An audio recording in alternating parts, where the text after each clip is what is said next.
What's up, everybody? Welcome back to another video from the 10-7 MMA channel. And this one is a final prediction for what we're about to see tonight. Ian Garry versus Carlos Prates, UFC Kansas main event. If you guys are wondering why I'm wearing the tie and shirt, which I almost never wear, it's because we're about to do a Fusion Fight League event. Me and Justin are going to be co-commentating together, which is going to be awesome. But that's why I'm dressed up. So I had to do this on my way out the door, but I wanted to get this one out ASAP. Okay, let's talk about this. Now, I saw a really great video by Wonderboy Thompson earlier today, which really got me thinking. And one of the things that he mentioned about this breakdown is that Carlos Prates has a traditional Muay Thai background. Muay Thai is something that I'm familiar with as I trained Muay Thai. I've trained it for about 6 years. And he mentioned something about traditional Muay Thai fighters having a little bit of issue when it comes to moving backwards, striking and moving backwards. Now, of course, this is probably going to vary from fighter to fighter in terms of how comfortable they are moving backwards. But noting that that was a specific and particular weakness of fighters that come from a strong Muay Thai background, I immediately thought that Garry's probably aware of this and he's going to exploit this because Garry is one of the most strategic fighters out there. He is not afraid to make a quote unquote boring fight, which I disagree with that entire notion. If you have to be strategic, I don't find that boring. If it just may not be a stand and bang type of fight, but that's the beauty of the sport. They can unfold in a multitude of ways, and that's the art, that's the elegance of it, and that's what I'm here for. So it doesn't need to be one particular fight style for me to be like, oh my God, that was incredible. The strategy embedded within these fights also makes them really interesting.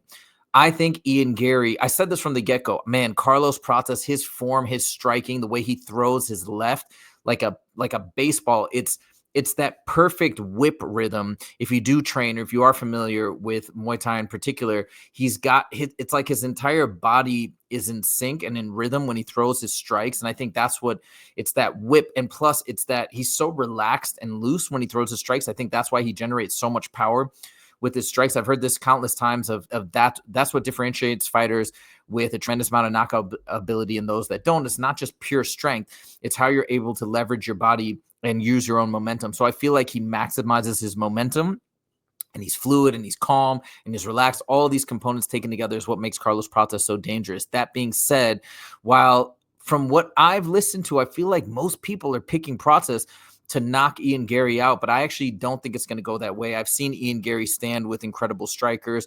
Most recently stood with Michael Venom Page, developed a strategy that was very effective in handling Michael Venom Page. I think he's going to do the same thing against Carlos Prates. You also look at the Carlos Prates fight, his most recent one against Neil Magny. And Neil Magny was having some success smothering him, holding him up against the cage for moments. And then Carlos was basically able to get loose, throw a barrage of strikes, moving around with that amazing footwork, great head movement, and those hands down, which makes it more difficult obviously it makes a fighter more vulnerable, but it makes it more difficult for fighters to see, or your opponents to see those strikes coming. So Carlos Prates definitely made use of that, but I just don't think that's going to get Ian Garry off his game. I think he's going to come in prepared for that. He's going to come in sparring appropriately to prepare for that hands down style. And I think he's going to smother him and he's going to take away his knockout ability. And I think he's going to take it to the ground and make it more of a grappling match. But even if it doesn't go that way, Ian Garry is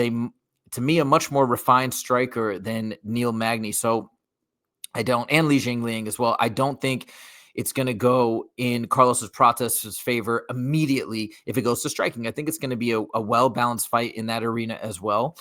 But I don't think that's how it's going to go. I think Ian Garry is going to come in with a highly refined strategy. He's going to make it a grappling match. He's going to keep him up against the fence where he's not so dangerous.